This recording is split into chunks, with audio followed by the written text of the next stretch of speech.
What's up, everyone? We had an amazing day of day trading today. I'm sure you guys tuned in. If you didn't, the replay of the stream this morning is on my YouTube channel as well. You guys can check that out. We had a really good day. Anyway, let's get right into the video.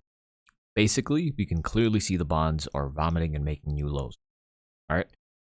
There is clear weakness out of the bonds, and we know that if the bonds are falling, then that means that the stock market is also going to be falling. All right. Very simply, the dollar is moving upwards. We were very weak intraday, and then we bounced up at the end. But now, just looking at the SPY, it looks very weak. In my opinion, it looks very weak. So what we're doing right now is we're holding on to lotto puts overnight. We're holding on to puts. And the reason why is because we're consolidating at support, but we are making newer lows as we are falling. So we're making newer lows while the momentum on the MACD is moving upwards.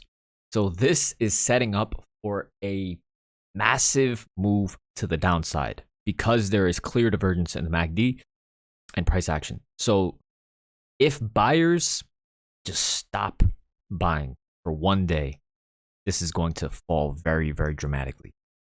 And that is essentially why I wanted to take these lotto puts, because number one, in the past, recently, we knew that when we're consolidating above support like this, the reason why we went short on August 6th was because the only way that the market can continue going up is if it continues having extreme strength.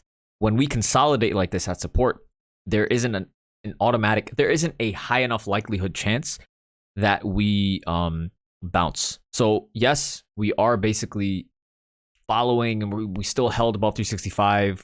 We're basically holding above this trend line and everything.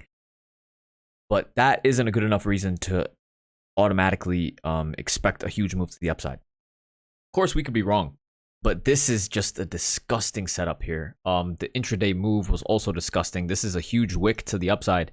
So just immediately, this just doesn't look very good.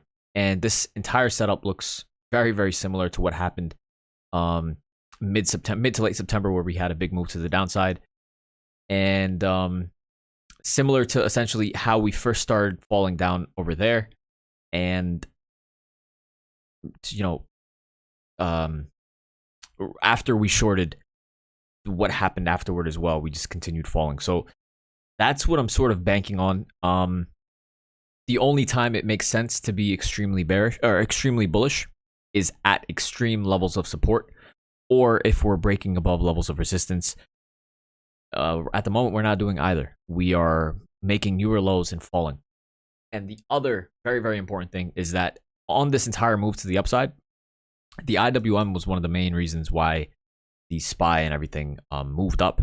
All right, but seeing as the IWM is making the most lows and we're showing the most weakness out of the IWM is not a good sign. We just closed below the 20 exponential moving average and the 50% fib, and the NASDAQ is also technically closed below this 269.28 level.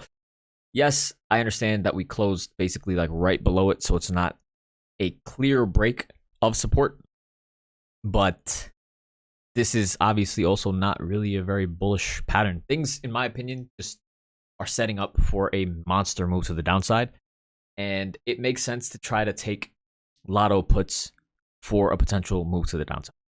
And if we're wrong, then we're wrong. But this, what we've seen thus far in history, especially in the past few months, right?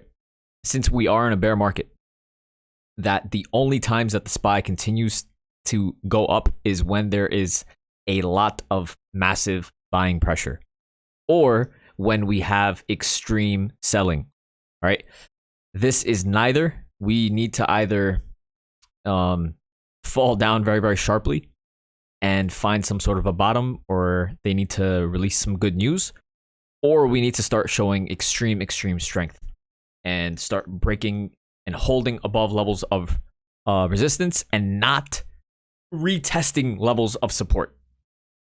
So that is going to be the other reason why we would end up going long. And that's just not really there. Aside from that, I mean, intraday is a completely different story. We can make a lot of money intraday regardless of what's going on the daily time frame. But hopefully by tomorrow morning we'll get some sort of a better understanding of where we are for our, for the daily time frame as well. We'll get like a better pattern, because this is just a really this is just disgusting, honestly. So yeah, so hopefully we get something like Snap where we're down 25%. That would be great for our puts. But dreamers dream. Aside from that, I hope you guys enjoyed today's video. Make sure to like, comment, subscribe, do all that good stuff, and I will see you guys tomorrow. Thank you.